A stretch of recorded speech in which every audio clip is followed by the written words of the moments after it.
ही लिखा है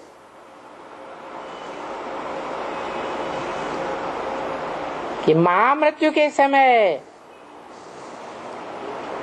ये सारी ही धरणी रूपी माता जलमयी हो जाती है, अर्थात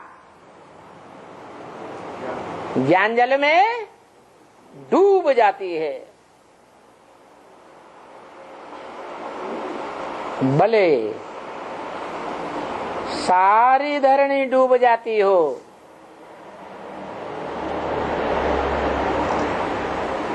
तो फिर शास्त्रों में अविनाशी धर्मखंड भारत को क्यों कहा गया? अविनाशी माने जिसका कभी भी विनाश न हो।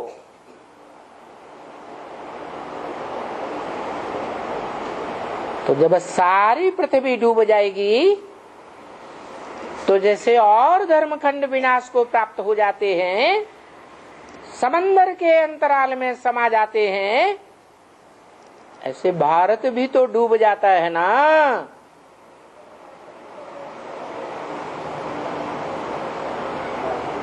सारा भारत डूबता है या कुछ हिस्सा बचता है?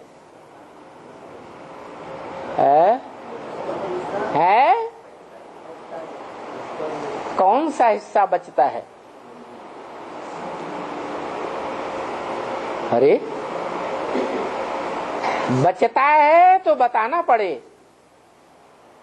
वो भारत की धरणी का जो भारत अविनाशी खंड कहा गया है, उसका कौन सा हिस्सा है जो अविनाशी है, जिसका विनाश नहीं हो पाता, जलमयी में पूरा डूब ही नहीं पाता?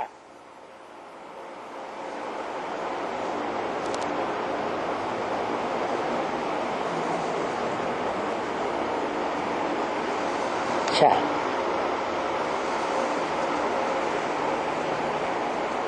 जो भी दूसरे दूसरे धर्मखंड हैं, यूरोप, अमेरिका, अफ्रीका, ऑस्ट्रेलिया, अरब देश,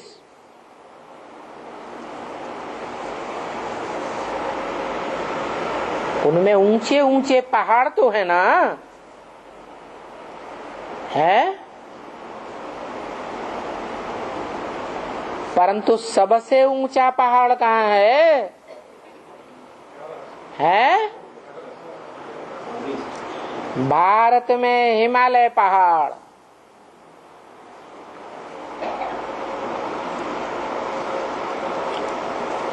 और पहाड़ों की ऊंची ऊंची चोटियां भी होती हैं।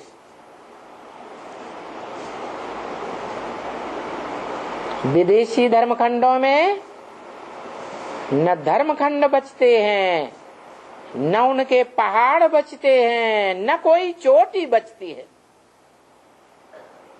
सब समंदर के अंतराल में डूब जाते हैं।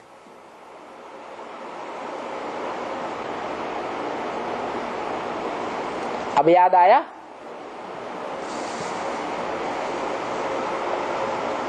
नहीं याद आया? ब्रह्म वाक्य है मुरली में,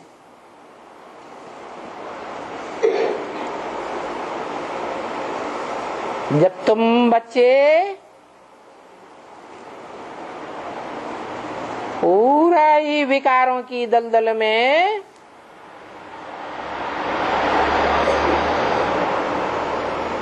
या कहो जलमयी में, क्योंकि जब बाढ़ आती है तो बाढ़ में मिट्टी मिल जाती है या नहीं? है? ये देवानी की मिट्टी है जो ज्ञान जल को कीचड़ बना देती है। सारे संसार में ज्ञान जल की कीचड़ विकारों से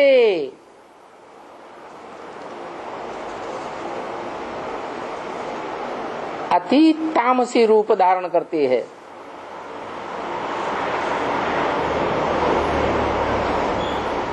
उन विकारों की बाढ़ वाली जलमयी में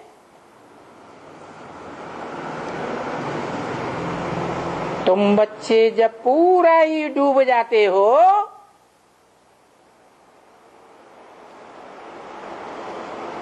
तो मैं कैसे उठाता हूँ?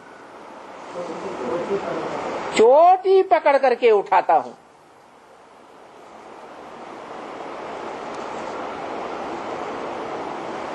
तो कौन सी चोटी है? जो दुनिया की सबसे बड़ी चोटी है, एवरेस्ट चोटी। वास्तव में नाम है एवर ईस्ट, पूर्वीय सभ्यता।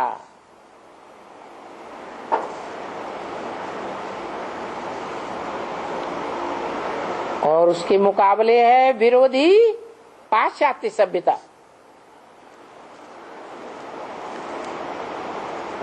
पश्चिमी देशों की सभ्यता।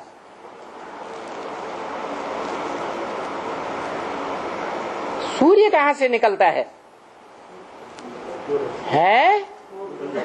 पूरब से निकलता है।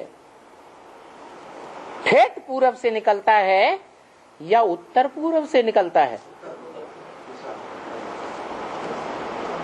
तो हिमालय पहाड़ के उत्तर पूरब में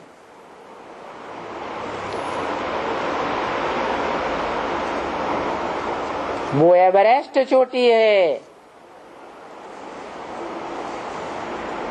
जो तुम ब्राह्मण बच्चों के बीच में ब्राह्मण चोटी की यादगार है।